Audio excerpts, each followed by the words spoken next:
Au nom du Père, du Fils et du Saint-Esprit. Amen.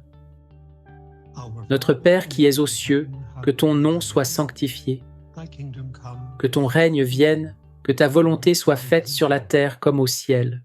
Donne-nous aujourd'hui notre pain quotidien et pardonne-nous nos offenses, comme nous pardonnons aussi à ceux qui nous ont offensés. Ne nous laisse pas entrer en tentation, mais délivre-nous du mal. Amen. Au nom du Père, du Fils et du Saint-Esprit. Amen. Bienvenue à nouveau, mes frères et sœurs en Christ. Alors que nous abordons les écrits de la servante de Dieu, Luisa Picarreta, dont la cause de béatification progresse régulièrement. Beaucoup d'entre vous savent que ces dernières semaines, ces derniers mois, et encore davantage ces dernières années, des personnes ont affirmé leur propre position, leurs propres opinions sur ce qu'elles pensent, elles, des écrits de la servante de Dieu, Luisa. Et nous devons toujours nous rappeler que ce qu'elles disent est exactement ce que je viens de partager avec vous, leurs opinions.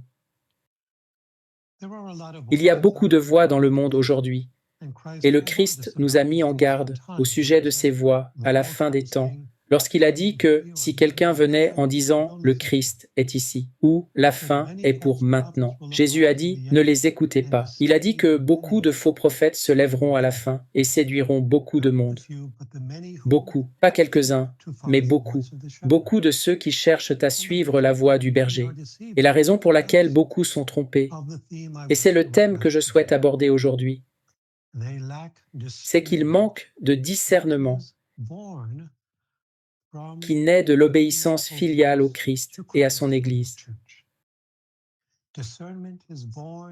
Le discernement naît de l'obéissance filiale au Christ et à son Église. Le Christ prévoyait cette fin des temps.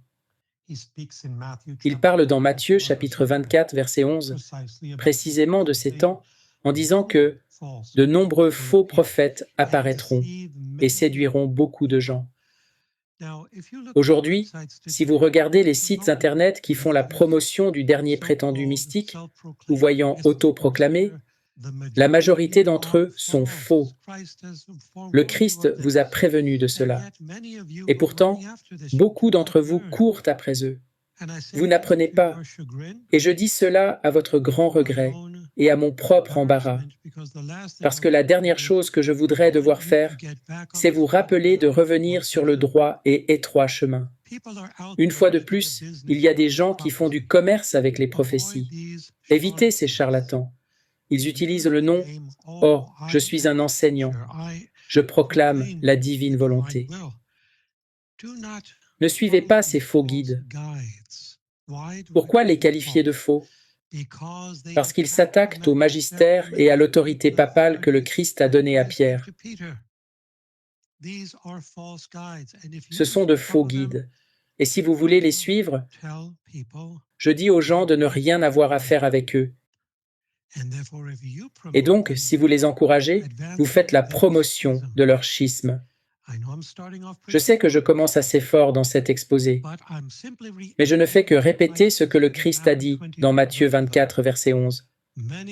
De nombreux faux prophètes apparaîtront à la fin et séduiront beaucoup de gens. Certes, il y a quelques bons prophètes, mais c'est là le problème. Le petit nombre suivra la vérité, le grand nombre suivra le mensonge.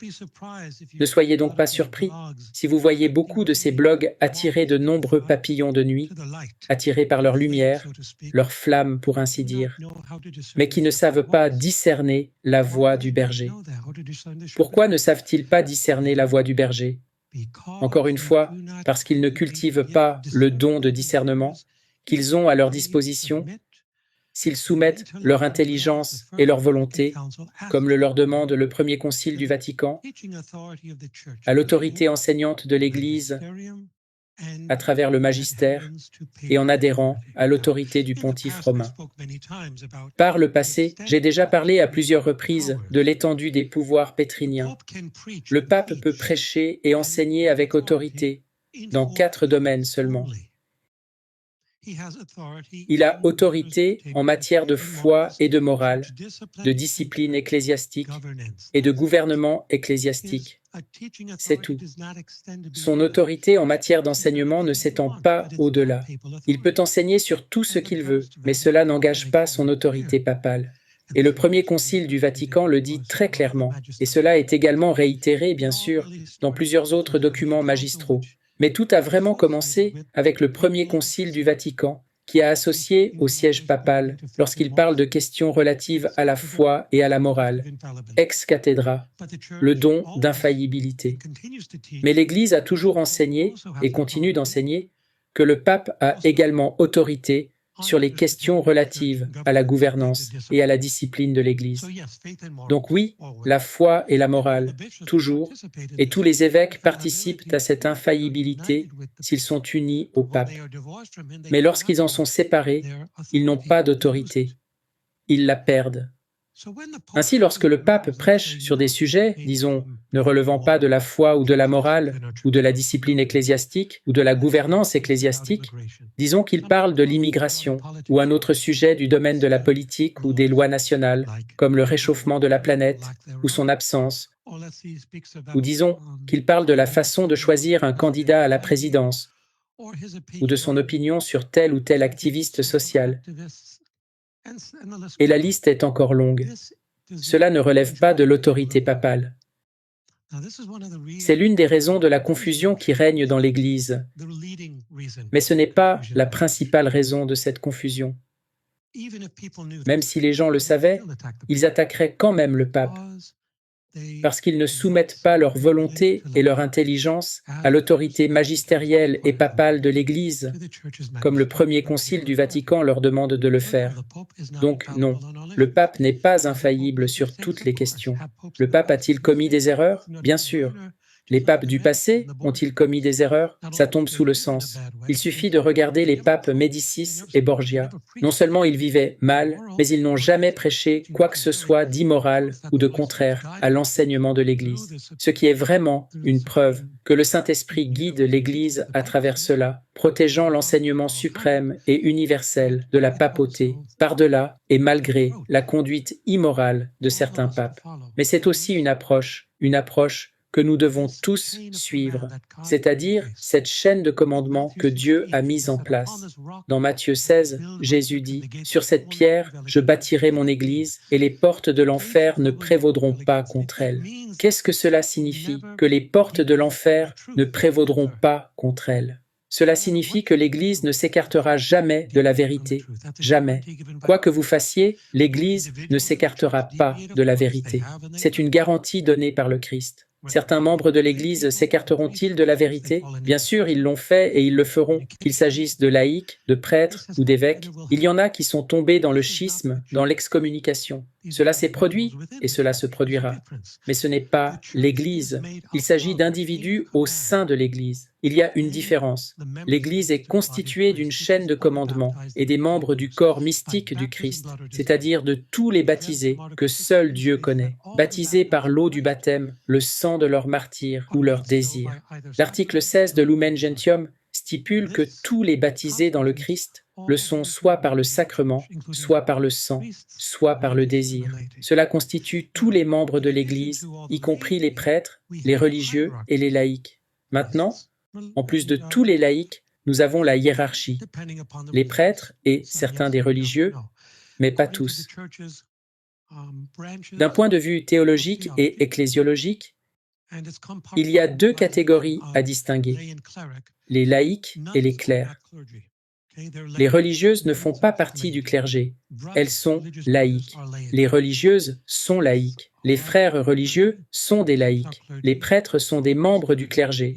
Les évêques sont des membres du clergé. Le pape est un membre du clergé, c'est un évêque, et les diacres sont des membres du clergé. Mais les frères religieux et les sœurs religieuses, actives ou cloîtrées, sont tous des laïcs. On distingue ensuite les laïcs consacrés, les laïcs mariés et les laïcs célibataires. Nous avons donc ces deux catégories dans l'Église. Elles sont unies mais distinctes, les clercs et les laïcs. Et cela constitue l'ensemble de l'Église. Si un membre laïque, un membre religieux, ou un membre du clergé se sépare de l'Église, cela ne signifie pas que l'Église est tombée dans le schisme ou que les portes de l'enfer l'ont emporté sur elle. Cela signifie qu'un des membres ou quelques-uns l'ont fait par le biais de sectes, de mouvements désobéissants au magistère et au pape.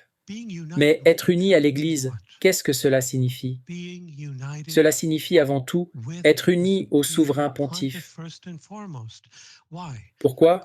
Parce que, dans Matthieu 16, Jésus n'a pas dit sur ce roc André, ou ce roc Philippe, ou ce roc Jean, ou ce roc Matthieu, je bâtirai mon église. Il a dit sur ce roc Pierre.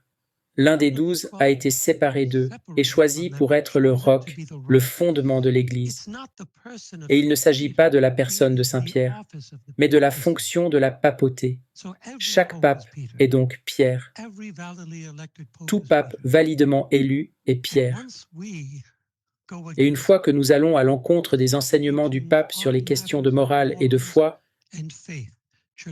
de discipline ecclésiastique, de gouvernance ecclésiastique, nous sommes maintenant dans le schisme. C'est ainsi que le catéchisme définit le schisme, opposition à l'autorité pétrinienne. Et il y a beaucoup de gens qui promeuvent Louisa et qui s'opposent à l'autorité pétrinienne. C'est un problème pour la cause de Louisa. Et ce qui aggrave les choses, c'est que les gens invitent ces enseignants schismatiques à prêcher, puis ils m'invitent moi. Et vous savez quoi? Je leur dis que je ne viendrai pas, parce que j'ai tracé une ligne dans le sable. Je suis à 100% pour l'Église. Je ne vais pas diviser les camps en me rangeant du côté des schismatiques et ensuite du côté du pape. Cela ne marche pas. Dieu ne partage pas le pouvoir avec le mal. Il ne partage pas son pouvoir avec le mensonge, et vous ne devriez pas le faire non plus. C'est pourquoi j'ai publié une lettre publique, il y a environ 6 mois, dans laquelle j'ai lancé un cénacle international d'instructeurs de la divine volonté pour les prêtres et les laïcs. Et à l'heure où je vous parle, le nombre d'instructeurs augmente. Nous avons déjà plus de 200 prêtres dans le monde et encore plus de laïcs. Et moi, en raison de mes nombreuses obligations en Italie, où je sers plusieurs paroisses, et d'ailleurs, je viens d'être nommé, il y a 10 jours, pasteur d'une église en Italie. Donc c'est un autre engagement que je dois assumer. Et puis je traduis aussi l'œuvre de Louisa de l'italien vers l'anglais, en attendant l'édition critique. Et même si l'édition critique sort, je continuerai ces traductions, parce que c'est ma vocation, et mon devoir en tant que théologien mandaté par le Vatican, le Saint-Siège, de le faire. Je ne dis pas que le Vatican, le Saint-Siège m'a spécifiquement demandé de traduire ces écrits. Non. Ce que je dis, c'est que le Vatican, le Saint-Siège, m'a spécifiquement donné le titre de docteur en théologie spirituelle. Et donc, je cite, l'autorité théologique pour prêcher la théologie, y compris les écrits de Louisa. Pourquoi? Parce que tout ce que l'Église approuve, je suis obligé de l'articuler et de l'expliquer pour les fidèles, afin de contribuer à votre amélioration spirituelle, dans la sévérité ou la douceur de l'amour. J'essaie de toujours faire preuve de douceur, bien sûr, mais je vous ai montré la face sévère de l'amour au début de cet exposé, car il faut parfois en prodiguer aux personnes récalcitrantes, qui ne se conforment pas à l'enseignement de l'Église. Et il faut être comme le Christ avec les scribes qui se sont opposés au message de Dieu, leur rappeler ce que Dieu attend d'eux pour leur propre amélioration spirituelle. Et donc, je vais continuer à réaliser cette édition théologique. L'édition critique va sortir, et c'est très bien. Mais je fais une édition théologique, et il y a une différence. Vous le verrez dans le premier volume, qui est déjà prêt. Il est déjà sous presse. Il sera imprimé sous peu. J'ai ajouté au premier volume de nombreuses notes de bas de page théologiques que vous ne trouverez pas dans l'édition critique. Et ces notes théologiques sont très importantes, parce que non seulement elles renvoient à l'ensemble des 36 volumes, mais elles apportent aussi, ces notes, des enseignements qui étayent la doctrine de Louisa à partir des premiers conciles œcuméniques, par exemple Éphèse, Chalcédoine, Latran, Trente, Florence, Lyon, toutes sortes de conciles qu'une édition critique n'aura pas. Et puis il y a aussi des références croisées, non seulement avec les 36 volumes, mais également avec d'autres œuvres de Louisa, comme Les Heures de la Passion, La Bienheureuse Vierge Marie dans le royaume de la divine volonté, la Neuvaine de Noël, le Cahier des mémoires d'enfance, les lettres de la correspondance avec ses filles et fils spirituels, et avec ses confesseurs et ses prêtres, et aussi le pieux pèlerinage de l'âme dans les voies de la divine volonté, qui est communément connu en anglais comme les rondes dans la divine volonté. C'est 24 rondes aussi. Et la liste est encore longue. Mais revenons à Louisa. Louisa a toujours obéi à ce à quoi le Christ lui demandait de se soumettre, qu'il s'agisse de l'Église, des confesseurs ou même de l'évêque. Et cela est très évident dans le premier volume, plus que dans tout autre. Et c'est pourquoi j'encourage les gens à lire le premier volume, mais pas sans consulter d'autres personnes. Une fois que vous aurez mon premier volume, vous n'aurez pas à consulter d'autres personnes pour savoir comment l'interpréter, car les notes de bas de page le feront pour vous. Mais les volumes en circulation aujourd'hui sont mal traduits. Ils sont mal traduits parce qu'ils sont traduits par des personnes qui n'ont pas de connaissances en théologie et qui ne disposent donc pas de la terminologie théologique appropriée lorsqu'ils traduisent et qui utilisent donc des expressions qui leur sont familières et qui ne reflètent pas correctement la théologie des textes de Louisa et la déforment en fait à leur insu. Mais dans ce volume que j'ai traduit, tout cela a été pris en compte. Et il n'y a rien qui soit déformé dans ce volume, qui est maintenant à votre disposition. Et vous n'aurez besoin de demander à personne de vous l'expliquer, parce que les notes de bas de page feront tout cela pour vous. J'ai passé de nombreuses heures, et mes yeux en ont souffert d'ailleurs. J'ai dû aller voir plusieurs médecins, et je vais peut-être devoir subir une intervention chirurgicale. Nous devons encore en parler, mais je suis heureux de faire cela. Parce que, vous savez, la façon dont je vois les choses, c'est que, comme le dit saint Paul, nous sommes tous destinés à être jugés par Dieu sur la base de nos efforts sur terre. Bien sûr, c'est une paraphrase ici. Nous récoltons ce que nous avons semé et autres références. Ce que je fais, je suis heureux de le faire. Nous nous dépensons pour le Christ. Nous dilapidons nos talents, non pas dans le sens de les gaspiller, mais de les consommer jusqu'à ce qu'ils soient usés, n'est-ce pas? Qu'ils soient épuisés, pour ainsi dire. Qu'il s'agisse de nos yeux, de notre énergie. Et c'est une chose magnifique, parce que les récompenses sont sans comparaison avec ce monde. Pour en revenir au premier volume, Louisa parle du discernement, de la manière de discerner correctement la volonté de Dieu. Elle le fait tout au long des 36 volumes, mais tout commence dans le premier volume, par son obéissance filiale aux autorités de l'Église. Il y a un passage particulier que j'aimerais réitérer et que j'ai déjà partagé dans le passé, où Jésus lui dit que chaque fois qu'elle obéit à une autorité ecclésiastique, il n'est pas offensé. Il n'est pas offensé. Cela vient du numéro 31, et je souhaite donc le rappeler ici. Dans un très bref paragraphe, Louisa écrit « Saint époux, pardonne-moi. » Pourquoi demande-t-elle pardon? Parce que Jésus lui a demandé de rester alité et de souffrir pour lui afin d'expier les péchés de l'humanité. Mais il lui a dit, avant de le faire, demande la permission au confesseur. Elle a donc fait sa demande au confesseur, et il lui a refusé la permission de rester alité dans son état de souffrance. Elle dit alors, « Saint époux, pardonne-moi. » C'est le confesseur qui veut qu'il en soit ainsi. Et Jésus dit, « Ne crains pas. Quand tu agis par obéissance à ton confesseur, je n'en suis pas offensé. Quand tu agis par obéissance, je n'en suis pas offensé. » Cela signifie que son obéissance au confesseur lui enlève la responsabilité. Celle-ci lui est retirée et placée sur les épaules du confesseur, de sorte que tout ce qu'elle a à faire est d'obéir, et c'est tout. C'est tout ce que Dieu exige d'elle. Et la même chose s'applique à nous, pas seulement avec un confesseur qui représente l'Église, mais avec le magistère, qui représente l'enseignement universel de l'Église. Louisa ajoute ce qui suit. Ce matin-là était le premier jour de l'année. Jésus approcha ses très pures lèvres des miennes, et il en fit sortir un lait très doux.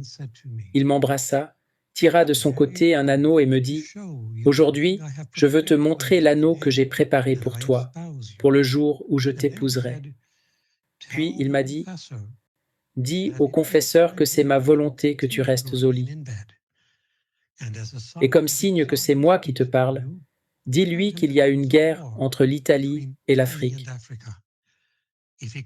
S'il t'accorde la permission de continuer à souffrir, je ne permettrai pas qu'il arrive quoi que ce soit. Les deux parties se réconcilieront. » Louisa poursuit.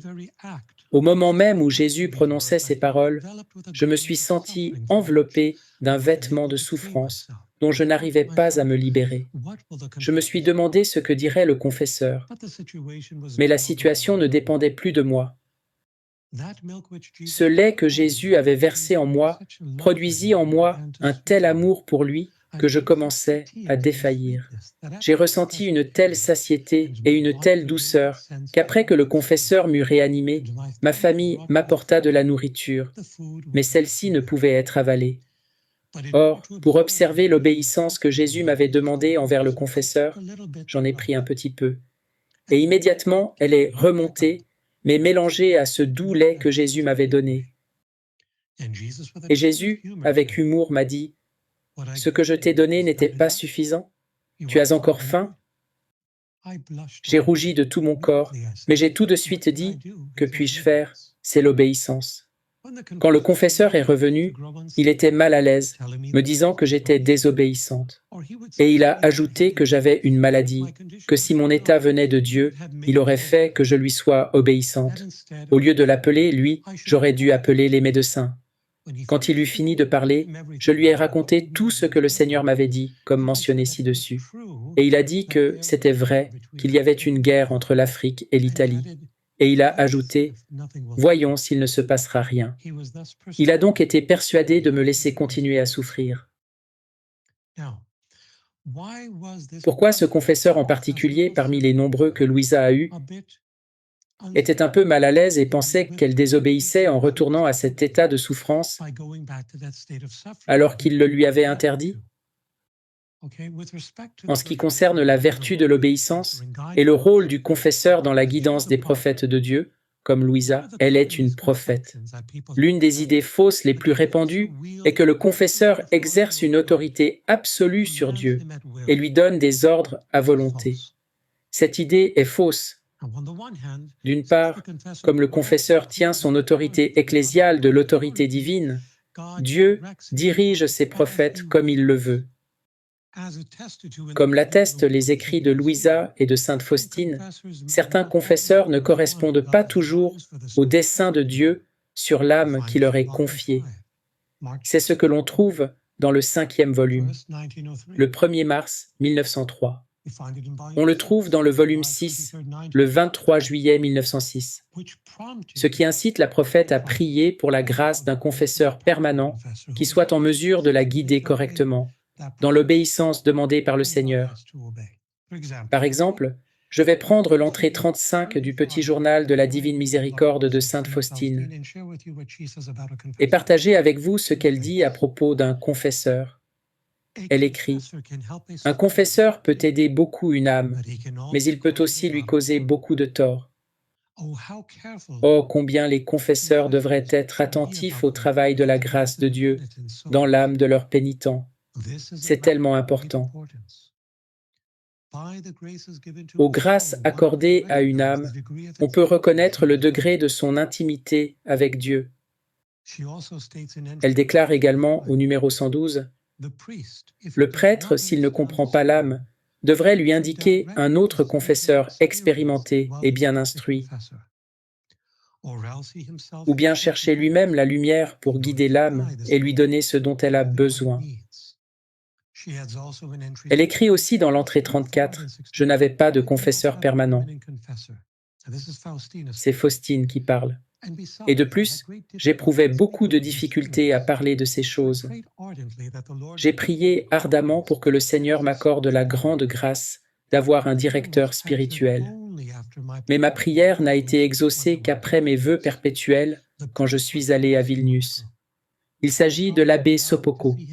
Dieu m'avait permis de le voir dans une vision intérieure, avant même que je ne vienne à Vilnius. Et puis, pour conclure, Faustine ajoute, à l'entrée 145, « Grâce à ce directeur et à sa vigilance envers mon âme, j'ai appris ce que signifie la direction spirituelle et comment Jésus la conçoit. Jésus me réprimandait pour le moindre manquement et insistait sur le fait que c'est lui, Jésus-Christ, qui décidait dans toutes les choses que je soumettais à mon confesseur. Et il m'a dit que tout manquement envers le confesseur m'atteint moi-même. » Fin de citation. Ainsi, d'une part, le confesseur doit être très attentif, très dévoué, très prudent dans la direction des âmes qui lui sont confiées. Je ne parle pas de n'importe quel prêtre à qui vous allez vous confesser. Je parle de quelqu'un qui s'est engagé à diriger votre âme. Et d'autre part, Dieu a donné au confesseur de Louisa, à qui seul il a confié la tâche de guider son âme et de l'aider dans son travail, le pouvoir de lui ordonner de retourner dans son corps et de soulager ses douleurs. Nous trouvons cela, par exemple, dans le 6e volume, le 18 juillet 1905, également à la date de mars 1903, et ailleurs. Le confesseur n'a donc pas une autorité absolue sur la divine volonté. Non, il doit conformer sa volonté à la volonté divine. Mais Dieu oblige le pénitent à obéir au confesseur. Il oblige les pénitents à obéir à leur confesseur, et le confesseur est ensuite responsable devant Dieu de son pénitent. C'est ainsi que Dieu a créé cette chaîne de commandements divines dans l'Église. Le confesseur représente l'Église universelle. Il est la voix de l'Église. Si Dieu attend de Louisa qu'elle obéisse au confesseur, c'est parce qu'il attend d'elle qu'elle obéisse à l'enseignement universel de l'Église, auquel le confesseur obéit. Par conséquent, lorsque quelqu'un qui promeut Louisa attaque le magistère, et il y a des laïcs qui promeuvent Louisa en faisant cela, ou qui attaquent l'autorité papale ou la méprisent, ne les suivez pas. Même s'ils prêchent Louisa, ne les suivez pas. Ils font plus de mal que de bien. C'est un peu comme si je disais « je veux traduire moi-même les volumes de Louisa sans aucune autorité théologique » et je le fais, je publie le résultat. Et ils contiennent beaucoup d'erreurs théologiques et grammaticales. Cela fait plus de mal que de bien. C'est comme les livres apocryphes. C'est pourquoi l'Église ne les intégrera jamais au canon des Écritures, parce qu'ils contiennent à la fois des choses vraies et des choses fausses, de sorte qu'ils ne jouiront jamais de l'autorité ou de l'inspiration divine. Dieu ne mélange pas la vérité avec le mensonge, et vous ne devriez pas recevoir quelqu'un qui fait autrement. Et lorsque vous vous compromettez, en accueillant des personnes qui mélangent ces deux choses, vous vous faites du mal et vous faites du mal à d'autres personnes, parce que vous répandez dans le monde cette information toxique qui conduit au schisme. En ce qui concerne le don de discernement, depuis plusieurs décennies, Dieu et Marie sont apparus dans le monde entier. En nous accordant tout, en fait plus que ce qui est nécessaire pour que nous parvenions tous au salut et à la sanctification, pour que nous recevions cette effusion de l'Esprit Saint, cette inhabitation des trois personnes divines qui établit en nous la même union intérieure que celle dont jouissent les anges et les saints dans le ciel. Sans l'ombre d'un doute, et grâce à la providence divine, les révélations prophétiques d'aujourd'hui, approuvées par l'Église, et qui portent ces sceaux officiels d'approbation, comme l'imprimature et le nihil obstat, qui sont des sceaux magistériels d'approbation, auxquels il est interdit à quiconque de s'opposer publiquement. Et cela inclut plusieurs écrits de Louisa, comme les Heures de la Passion, qui au fil des publications ont récolté de nombreux sceaux magistériels d'approbation, la Bienheureuse Vierge Marie dans le royaume de la divine volonté, qui porte également de nombreux sceaux du magistère, et un ouvrage écrit par le père Bénédicte Calvi comporte les sceaux du magistère, ma thèse de doctorat sur les écrits de Louisa, qui a le sceau d'approbation de l'Université pontificale du Saint-Siège. Ces révélations prophétiques, qui bénéficient des sceaux ecclésiaux d'approbation, ont droit à notre attention. C'est sur eux que nous devons porter notre attention, et non ceux qui ne sont pas encore approuvés par l'Église. S'ils ne sont pas encore approuvés par l'Église, cela ne veut pas dire que nous ne devons pas les croire, mais nous devons être prudents. Parce qu'encore une fois, Jésus dit, dans Matthieu 24, qu'à la fin, de nombreux faux prophètes viendront, et beaucoup seront trompés. Il ne dit pas que peu seront faux, mais beaucoup. Et c'est le cas aujourd'hui. La majorité sont faux. Et je peux le confirmer en tant que théologien en mystique, nommé par 3 évêques. D'ailleurs, je suis postulateur. J'ai été nommé récemment pour une nouvelle cause de béatification, la semaine dernière, et j'ai déjà été nommé théologien par 2 autres évêques pour 2 autres causes de béatification. Et je peux vous assurer, en tant que connaisseur de ce domaine, que dans leur grande majorité, des gens qui prétendent recevoir des messages sont faux. Je ne dis pas qu'ils sont mauvais, mais ils sont faux. Qu'ils soient de bonne ou de mauvaise foi n'a pas d'importance. Ce qui compte, c'est que ce qu'ils prêchent est contraire à la doctrine de l'Église, que ce soit ou non à leur insu, et éloigne les gens de Dieu. Seul un petit nombre d'entre eux sont authentiques. Pourquoi est-ce ainsi? Parce que Satan inspire ces gens pour vous détourner des vrais prophètes. Même s'ils ne sont pas conscients qu'ils coopèrent avec Satan, le résultat est le même. Je vais vous donner un autre exemple qui n'a pas été récemment approuvé. Cela fait plus d'une décennie qu'il a été approuvé maintenant. Un ouvrage qui a 4 sceaux d'approbation officielle du magistère, 2 imprimatures, 2 nihil obstat. La révélation prophétique, la vraie vie en Dieu, d'une mystique grecque récemment décédée. Jésus révèle ce qui suit, le 12 avril 1997, dans cet ouvrage portant les sceaux d'approbation de l'Église. C'est pourquoi la terre est dans le tumulte et que tant de sang innocent est versé. Mais ce sont également les signes des temps. Satan et son obscur empire crachent sur la terre leur vomissure, amenant l'affliction dans les familles ainsi que la division. Il suscite de faux prophètes dans le monde entier, produisant également signes et miracles. Mais c'est afin que les élus également succombent à leur traîtrise. Ces faux prophètes sont déversés sur vous comme de la pluie, amenant tant de discorde et tant de confusion. Mes pauvres enfants, paroles et faux serments emplissent leur bouche, et leurs prophéties sont comme des plantes vénéneuses qui prospèrent maintenant dans les sillons des champs du Seigneur. Leurs racines s'étendent pour produire de nouvelles plantes vénéneuses. Les signaux de danger résonnent à vos oreilles, mes enfants. Mais vous semblez ne pas comprendre ni discerner ces signaux. Soyez prévenus, de peur que vous soyez trompés, et puisse Dieu doter vos cœurs de discernement, afin que sa gloire, qui vous est donnée devant vos yeux, vous attire dans la vérité.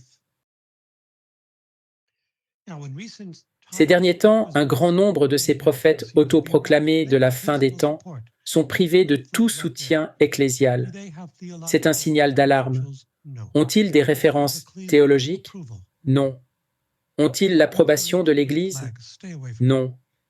C'est déjà 2 signaux d'alarme. Ne vous en approchez pas. Récemment, ces personnes sont apparues avec de soi-disant nouvelles révélations, de nouveaux messages, créant de nouveaux sites web, de nouveaux blogs. Je soutiens et je respecte l'obéissance légitime qui est due à toutes les autorités ecclésiales qui restent en union avec le pontife romain dans ses enseignements sur la foi et la morale, de même que la gouvernance et la discipline ecclésiale. J'ai déjà mentionné cela. Et il m'incombe, par devoir de ma vocation de théologien, de vous mettre en garde contre les dangers de ces faux enseignements, prêtres et laïcs y compris. Quels sont les signaux d'alarme? Voyons cela. Premièrement, ces soi-disant voyants et leurs promoteurs n'ont à ce jour reçu aucun soutien de la part de l'Église. Deuxièmement, 2 d'entre eux ont été formellement condamnés par écrit par leurs évêques. C'est souvent le cas. Troisièmement, ils ont été informés par leur évêque que leurs enseignements ne bénéficiaient pas du soutien de l'Église. 3 signaux d'alarme. Et pourtant, ils poursuivent leur quête divergente, sans conseil théologique qualifié, sans direction spirituelle solide, sans autorisation ecclésiale. Quelles sont ces erreurs et ces faussetés? Elles se comptent par dizaines, cachées entre des fragments de vérité qu'ils ont copiés et collés à partir de la littérature prophétique approuvée. C'est ce qu'ils font tous. Ils lisent Sainte Faustine, ils lisent Luisa Picaretta, ils lisent le Père Gobi, ils les promeuvent et les mélangent avec de faux voyants. Tenez-vous à l'écart de ces gens. Ils font plus de mal que de bien.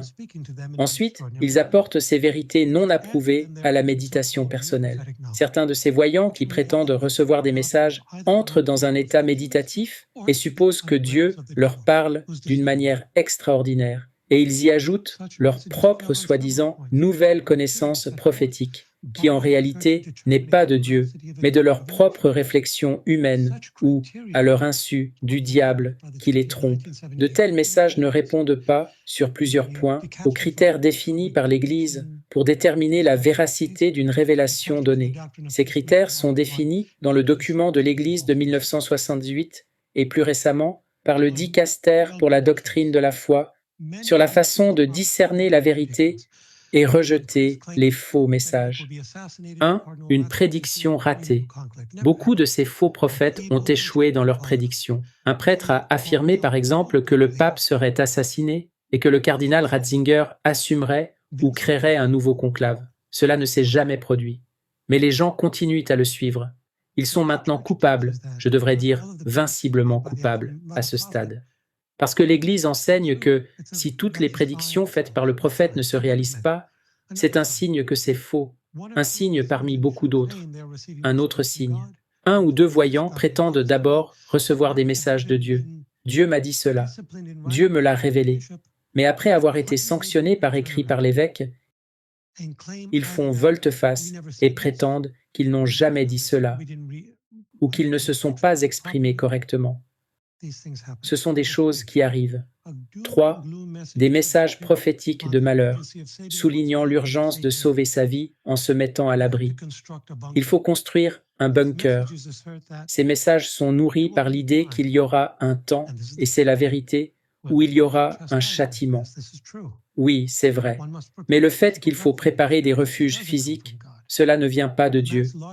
Amasser de grandes quantités de nourriture en prévision de l'avertissement, du châtiment, des jours de ténèbres, de l'effondrement économique mondial, de la société sans argent, de la micropuce imposée, du gouvernement mondial unique, de l'ordre mondial unique, de l'antéchrist, de l'antipape, de la déportation des chrétiens dans des camps de concentration. Et la liste n'en finit pas de s'allonger. Peut-il y avoir du vrai? Oui, c'est peut-être vrai. Mais ce qui est faux, c'est ce qu'ils ajoutent comme un faux substitut de sécurité et de protection. Vous devez sauver votre peau en vous préparant un abri physique. Cela n'arrivera pas, ce n'est pas possible. Et certains d'entre eux disent, dans l'Ancien Testament, on a demandé à Joseph d'emmagasiner tout ce grain de blé pour la famine que Dieu allait envoyer. Parce que Dieu allait envoyer un châtiment divin à cette région, à condition que les gens ne se repentent pas, et dans le but précis de les ramener à lui. Et ce grain était destiné à la subsistance. Nous devons assurer notre subsistance. Dieu n'a jamais dit « construisez une maison ». Il n'a jamais dit « construisez un bâtiment »,« construisez un bunker ». Vous voyez la différence? Il y a une différence entre la nourriture et l'abri. Les gens qui font la promotion de ces abris sûrs font la promotion de refuges physiques, ce qui est complètement infondé dans les Écritures, dans la littérature prophétique approuvée tout au long de 6000 ans de révélation chrétienne. L'Église ne s'oppose jamais à ce que vous vous procuriez de la nourriture et de l'alimentation. Oui, il n'y a rien de mal à stocker de la nourriture pour l'avenir, pour vos enfants. Il n'y a rien de mal à cela. Mais ces personnes ne parlent pas seulement de nourriture, ils parlent d'endroits où l'on ne vous touchera pas, où l'on ne vous fera pas de mal. C'est complètement faux et c'est une tromperie, parce que les gens déversent des milliers de dollars dans des endroits comme ceux-ci. Je le sais de manière factuelle, en ce qui concerne les refuges physiques, et ils seront tous trompés à la fin. Pourquoi est-ce que je dis cela? Premièrement, et je l'ai déjà mentionné à plusieurs reprises, parce que la technologie a progressé à un point tel qu'il n'y a plus de cachette possible sur la planète. Plus de cachette du tout. Ils peuvent pénétrer la Terre à partir de satellites et voir ce qu'il y a en dessous. La technologie d'aujourd'hui est allée si loin que personne ne peut s'échapper si, disons, un gouvernement malveillant veut vous localiser, il peut vous trouver. Il n'y a pas d'échappatoire. Il ne faut donc pas s'inquiéter de cela. Et s'inquiéter de cela est une perte de temps totale. Ce dont vous devriez plutôt vous préoccuper, c'est de l'état de votre âme. Pourquoi est-ce que je dis cela? Parce que Jésus le dit à Louisa, le seul refuge, et cela se trouve d'ailleurs aussi dans les Saintes Écritures, le seul refuge n'est pas physique, il est spirituel, et le spirituel prendra soin du physique. C'est ainsi que cela fonctionne, et non l'inverse. Ces gens qui se concentrent sur les refuges placent le physique en premier et le spirituel après. C'est le contraire. Le spirituel mène à la protection physique. C'est ce que l'on trouve dans les écrits de Louisa. Je ne me suis pas préparé à vous lire ce passage, alors je vais essayer de le faire à la volée, en le retrouvant rapidement. Cela provient du volume 11, le 18 mai 1915. Jésus révèle à Louisa « La justice divine impose des châtiments, mais ni ceux-ci, ni les ennemis de Dieu n'approchent les âmes qui vivent dans sa divine volonté. Ni ces châtiments divins, ni les ennemis de Dieu ne s'approchent des âmes qui vivent dans la divine volonté. Sache que j'aurai égard aux âmes qui vivent dans ma volonté et au lieu où ces âmes résident. » Voyez comment Dieu place le spirituel en premier, puis le physique, et non l'inverse? Sache que j'aurai égard aux âmes, c'est le spirituel, qui vivent dans ma volonté, et au lieu, le physique, où ces âmes résident. Tout comme les rois de la terre ont leur cour et leur quartier, où ils sont en sécurité au milieu des dangers et des ennemis les plus féroces, car leur force y est si grande que ces mêmes ennemis, tout en détruisant d'autres points, n'osent pas même s'approcher de peur d'être défaits. De même, moi, le roi du ciel, j'ai mes cours et mes quartiers sur la terre. Ce sont les âmes qui vivent de mon vouloir et en qui je vis. La cour céleste se presse autour de ces âmes. La cour céleste, ce sont les anges et les saints, se pressent autour de ces âmes. Pourquoi se pressent-ils autour de nous? Parce qu'ils escortent nos actes jusqu'à Dieu, nos actes divins accomplis dans la divine volonté. Jésus dit à Louisa, « Chaque acte accompli dans la divine volonté est accompagné par des milliers d'anges jusqu'à mon trône. » Il lui dit donc que la cour céleste entoure ces âmes, et la force de ma volonté les garde en sécurité, rendant inoffensives les balles et repoussant les ennemis les plus féroces. À l'époque de Louisa, il n'avait que des balles. Aujourd'hui, il dispose de lasers, d'armes à énergie dirigée, de missiles. Mais à l'époque, dit-il, il rendait les balles de leurs ennemis inefficaces. Ce qui signifie que, quelle que soit la technologie qui peut être utilisée contre nous aujourd'hui, elle sera rendue inefficace. Si nous vivons dans la divine volonté de Dieu, c'est cela, le refuge. Tout le reste suivra.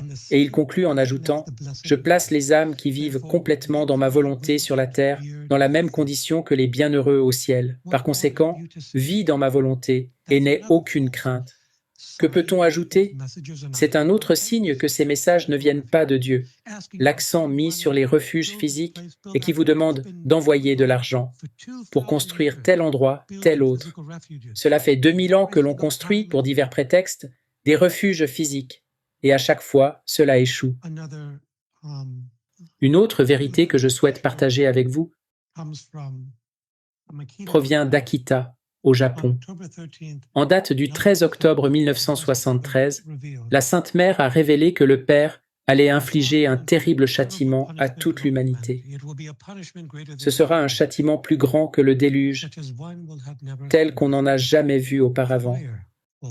Le feu tombera du ciel et anéantira une grande partie de l'humanité, les bons comme les mauvais, n'épargnant ni les prêtres ni les fidèles. Les survivants se trouveront dans une telle désolation qu'ils envieront les morts. Les seules armes qui vous resteront seront le rosaire et le signe laissé par mon Fils, c'est-à-dire le miracle au-dessus des pins de Garabandal, et au-dessus la colline de Podbrdo, à Medjugorje. Récitez chaque jour les prières du rosaire. Avec le rosaire, priez pour le pape, les évêques et les prêtres. Fin de citation. À Sainte Faustine, Jésus révèle que le seul refuge que nous devons chercher n'est pas physique, mais spirituel. Au numéro 699, Jésus révèle ce qui suit. « Je désire que la fête de la miséricorde soit un refuge et un abri pour toutes les âmes. »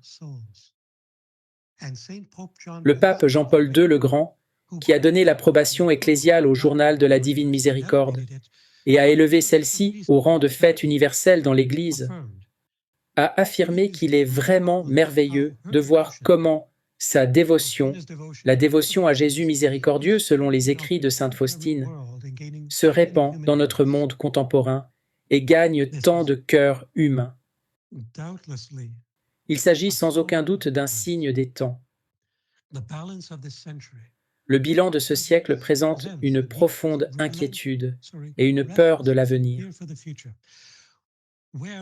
Où, sinon dans la divine miséricorde, le monde peut-il trouver un refuge et la lumière de l'espérance? Où, sinon dans la divine miséricorde, le monde peut-il trouver un refuge et la lumière de l'espérance? Les croyants le comprennent parfaitement. Les gens qui ne croient pas en la miséricorde de Dieu, qui n'ont pas confiance, essaieront de trouver un abri sûr, un refuge, parce que c'est une excuse, un faux substitut à la confiance dans la protection, la providence et la miséricorde de Dieu. Et cela échouera à chaque fois. Dans les révélations prophétiques, approuvées par l'Église, de la vraie vie en Dieu, munie de l'imprimatur et du nihil obstate, Jésus révèle à Vassula, le 10 août 2015, « Je suis votre refuge, votre sauveur et votre forteresse. Quiconque fait appel à moi, qu'il soit rassuré, je suis avec lui. » Le 5 septembre 2016, « Prenez votre refuge en moi, et je serai votre cantique. Je peux lire dans les cœurs de chacun, et je connais parfaitement vos besoins. Alors, venez à moi, votre Sauveur. Soyez mon Église vivante. » Et le 1er juin 1989. Je suis, aujourd'hui, mon Sacré-Cœur appelle toutes les nations à entendre ma voix. Je suis l'amour, je suis la paix, je suis le chemin, la vérité et la vie. Il n'y a pas d'autre refuge pour le salut de votre âme que dans mon Sacré-Cœur. Ma fille, écris avec moi la prière que je t'avais dictée l'an passé. Ô Sacré-Cœur de Jésus, enseigne-moi tes voies. Sacré-Cœur de Jésus, conduis-moi dans le chemin de l'intégrité. Garde-moi du démon et ne m'abandonne pas à sa volonté. Sacré-Cœur de Jésus, sois le rocher qui m'abrite, car tu es mon refuge. Fais que ton amour et ta paix me guident et me gardent. Amen. Et enfin, le 8 juillet 1989, toujours dans la vraie vie en Dieu, message dûment approuvé par l'Église, Jésus révèle « Je suis, ne doute jamais, je suis le Seigneur et ton refuge.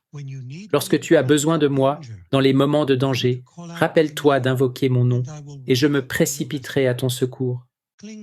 Accroche-toi à moi, bien-aimé, car je suis ton Dieu qui te protège. » Nous avons donc ici la possibilité de suivre les enseignements magistraux de l'Église qui n'ont pas changé en 2000 ans de christianisme et 6000 ans de révélation chrétienne prophétique ou de révélation divine prophétique. Et nous avons des signaux d'alarme qui nous avertissent de qui est vrai et de qui est faux. J'ai partagé avec vous certains de ces signaux d'alarme. D'autres éléments en plus des 3 que je vous ai partagés, à savoir les fausses prédictions, ceux qui prétendent avoir dit quelque chose et qui changent le message ultérieurement. Message de malheur focalisé sur l'urgence de préparer des refuges sûrs sans mettre l'accent sur votre âme et votre préparation spirituelle. Le quatrième élément dont il faut être conscient est le déséquilibre mental, le fait de se concentrer sur des choses, des signes extérieurs, des images sur le mur, des images dans les nuages, et de ne pas se concentrer sur l'essentiel de notre spiritualité, c'est-à-dire fréquenter les sacrements, prier les dévotions de l'Église, comme le rosaire, le chemin de croix, et ainsi de suite, exercer les vertus chrétiennes, faire des œuvres de miséricorde corporelle et spirituelle. Le document de 1978 de la Congrégation du Vatican met également en avant d'autres éléments, tels que l'obéissance. L'obéissance est un élément important. Obéissance à l'autorité papale, aux enseignements magistériels. Rien que cela élimine les 2/3 des faux prophètes qui attaquent le magistère et les promoteurs de ces faux prophètes qui font la même chose. Et encore la recherche du lucre, c'est-à-dire qu'ils tirent un profit, font du commerce de leur ministère. Quand vous voyez cela, vous savez qu'ils sont faux. On ne peut pas faire payer la grâce de Dieu. Vous ne pouvez pas demander de l'argent pour prêcher la vérité. Et quand on commence à mettre un prix sur les choses, interrogez-vous. Très bien, nous approchons de la fin. Dans les quelques minutes qui me restent, pour cultiver le discernement, la première chose à faire est d'être obéissant et loyal à l'Église et aux vérités qui ont été proclamées et jamais changées depuis 2000 ans de christianisme et qui sont contenues et promues par le magistère et tous les évêques unis au pontife romain et par les prêtres également. La deuxième chose que vous devez faire est d'éviter ceux qui agissent autrement, qui promeuvent le schisme dans l'Église. La troisième chose que vous devez faire est de prier tous les jours, en particulier le rosaire. Le rosaire est l'arme rapportée, pas spécifiquement mentionnée, mais rapportée dans le livre de l'Apocalypse, qui lira Satan pendant 1000 ans. Apocalypse, chapitre 20. Le rosaire vous gardera dans l'humilité, dévouée à Marie. Mais ne le priez pas comme une lecture, une récitation, de manière machinale et automatique. Priez-le du fond du cœur. Il y aura certainement des jours où vous vous précipiterez et où vous devrez écouter un audio pendant que vous faites autre chose, et c'est OK. Mais en règle générale, essayez de le prier en méditant sur les mystères pendant que vous priez ou récitez silencieusement les paroles. Essayez de toujours méditer sur les mystères que vous contemplez. En plus d'être obéissant et d'éviter ceux qui ne le sont pas et de prier quotidiennement, allez souvent au sacrement de la confession et de la communion. Le sacrement de la confession est recommandé par Padre Pio 2 fois par mois. Le droit canon de l'Église le recommande également 2 fois par mois, mais au moins 1 fois par mois, parce que non seulement il enlève le péché, ce n'est qu'une partie de ce qu'il fait, mais il restaure tous les mérites du passé, que vous avez peut-être perdus à cause du péché.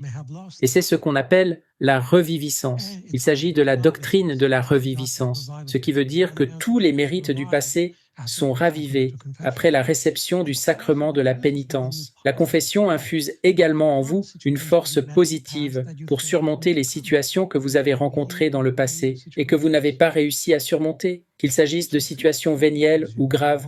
Elle vous renforce donc, elle vous enhardit.